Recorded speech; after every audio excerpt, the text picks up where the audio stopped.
Bonjour à tous, bonjour à toutes, bienvenue à ce nouveau numéro des Secrets de la Réussite avec Gomez Agou. Alors, ceci est un appel à la révolte. Un appel à la révolte contre les dictatures des problèmes dans votre vie. Mais je suis sûr que la plupart d'entre vous ont dû se rendre compte de ça. Les problèmes que vous avez dans votre vie sont des dictateurs. Ce sont de vrais dictateurs. Ils vous imposent tout. Ils ne vous demandent pas votre avis. Ils vous imposent tout et ils s'opposent à vous dans tous les domaines de votre vie. Ceux-là, on les appelle les problèmes de votre vie. Cette vidéo est un appel à la révolte. Un appel à vous révolter contre les problèmes qui se trouvent dans votre vie, contre la dictature ou les dictatures des problèmes dans votre vie. Alors cette vidéo va vous expliquer 3 principes essentiels de la révolte contre la dictature des problèmes dans votre vie. 3 principes essentiels. Principe numéro 1. La dictature ne s'arrête que là où la révolte commence. La dictature des problèmes dans votre vie là, ne va s'arrêter là où vous allez commencer votre révolte contre ces problèmes. Beaucoup de personnes parfois s'imaginent que en étant triste, en pleurant toute la journée, en faisant pitié, en ne parlant à personne toute la journée, à un moment donné, les problèmes dans leur vie vont commencer à être pris subitement d'un sentiment de pitié, de compassion, et puis décider de les laisser tranquilles, et puis décider de sortir de leur vie. Ah, vous vous trompez. Les problèmes n'ont aucun sentiment. Ils n'ont aucune considération. Plus vous vous laissez faire, plus vous êtes triste, plus vous êtes découragé, et qu'est-ce qu'eux font? Plus eux vous oppressent. C'est comme ça les problèmes sont.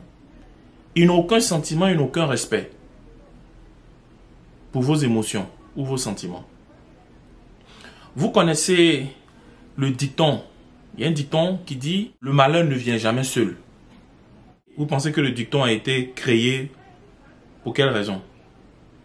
Parce que les hommes, dans leur vie, se sont rendus compte que lorsque vous vous laissez faire par un problème, ce problème-là appelle un autre problème avec lui.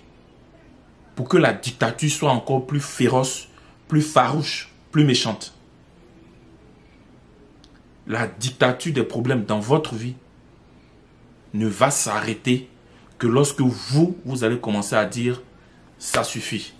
Lorsque vous allez commencer à dire « il y en a marre ».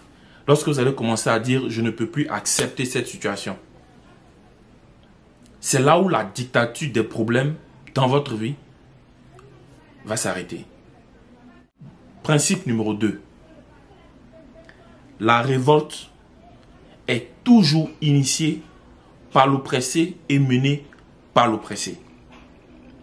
Je reprends ce principe. Principe numéro 2.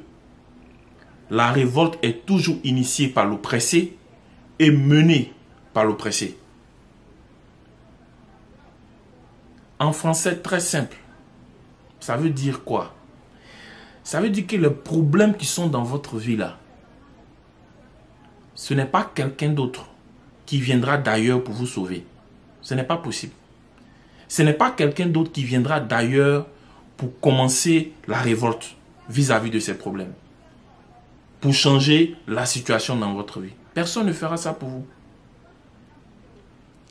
Les révolutions qui marchent, les révoltes qui marchent, sont celles qui sont toujours initiées par ceux qui sont oppressés et menées toujours par les mêmes oppressés.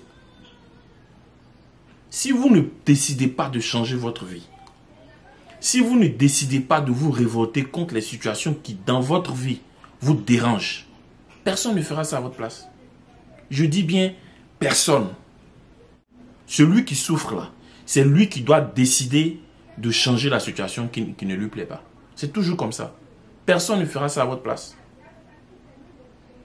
Et c'est lorsque vous serez en train de vous débattre, lorsque vous serez en train de lutter, lorsque vous aurez initié la révolte contre vos problèmes, c'est en ce moment-là que les autres, les membres de votre famille, vos amis, parfois même vos adversaires vont se rendre compte que vous êtes en train de vous battre contre un problème. C'est en ce moment-là que eux viendront vous aider. Mais c'est jamais l'inverse. Donc n'attendez pas que les gens viennent initier la révolte contre les problèmes dans votre vie. Ça n'est jamais arrivé, ça ne se fait pas. Et si ça se fait, ça ne dure jamais. Principe numéro 3 de la révolte. La force d'une révolte doit toujours être proportionnelle à la violence de la dictature à laquelle vous faites face. Les problèmes ne vous font pas subir l'oppression de la même façon. Il y a des problèmes auxquels vous faites face qui vous font mal. Et puis il y a des problèmes auxquels vous faites face qui vous font très mal. Donc vous ne devez pas aborder la révolte de la même façon. Avec le même courage. Avec la même énergie. Avec la même détermination. Il y a des problèmes qui auront besoin de petites révoltes. Et il y a des problèmes qui auront besoin de grandes révoltes pour que vous puissiez les régler dans votre vie. Il faut être mentalement préparé à ça. Lorsque vous décidez de changer une situation dans votre vie, vous devez vous dire que ce n'est pas nécessairement le même niveau de courage qu'il vous faudra. Parce que beaucoup de gens parfois décident de faire la révolution, décident de faire la révolte contre certains problèmes, décident de changer certaines situations dans leur vie. Mais parfois, décident d'affronter ces problèmes-là avec le courage utilisé dans la résolution du problème précédent. Avec le courage utilisé pour régler le problème d'hier. Avec la détermination utilisée pour régler le problème d'hier. Avec l'énergie utilisée pour régler le problème d'hier. Or, le problème est lequel? Il y a des problèmes auxquels vous allez faire face qui demandent 2 fois plus de courage. Il y a des problèmes auxquels vous allez faire face qui demandent 2 fois plus de discipline. Il y a des problèmes auxquels vous allez faire face qui demandent 2 fois plus de munitions, 2 fois plus d'énergie, 2 fois plus de détermination, 2 fois plus de rage de changer la situation. Donc vous ne pouvez pas aborder les problèmes, vous ne pouvez pas mener les révolutions avec le même entrain. La révolution doit toujours être proportionnelle à la dictature des problèmes auxquels vous faites face. Dieu vous bénisse. Bonsoir chez vous. Ciao.